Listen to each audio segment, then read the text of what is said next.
Hyvää iltaa. Ja tämän päivän lotossa arvomme kanoja, eli Gallus Gallus-lajin edustajia koskevia lakeja ensi vuodelle. Ensimmäisistä 6 miljoonasta kuoriutuvasta kananmunasta erottelemme kanat ja kukot. 3 miljoonaa kukkopoikasta heitetään roskikseen.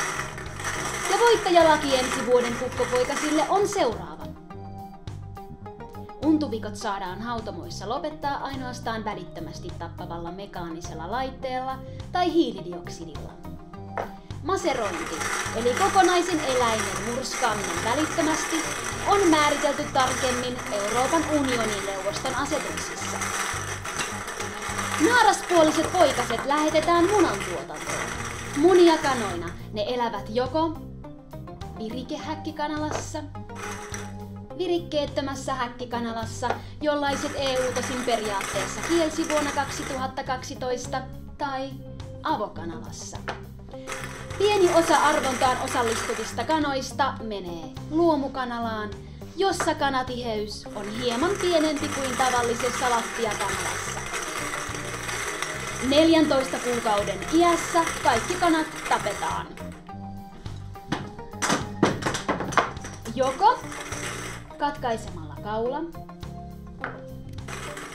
murtamalla niska tai tavallisimmin kaasulla.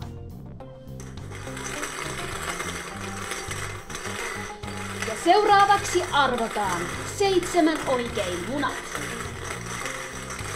Nämä parisenkymmentä yksilöä päätyvät Korkeasaaren eläintarhaan, jota sitoo eläintarha-asetus.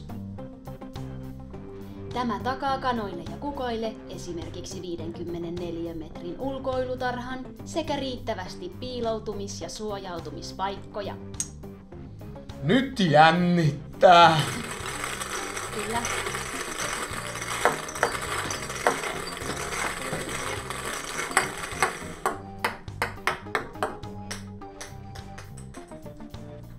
Onneksi olkoon. Onnea kaikille voittajille. Pussaa sitä.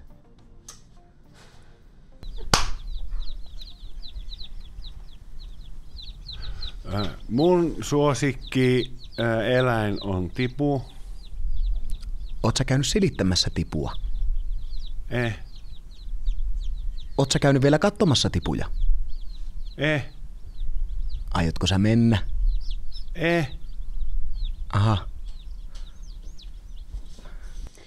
Olipas siinä sanavalmis pikku vekkuli. Vai mitä sanoo studiolemmikkimme?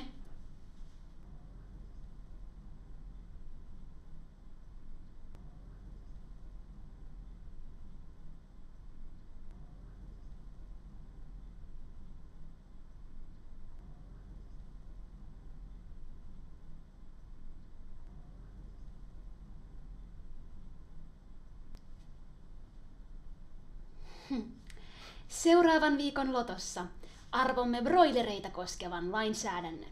Se koskettaa noin 59 miljoonaa Gallus Gallus -kuoriutujaa. Mukavaa illan jatkoa. Mukavaa illan jatkoa.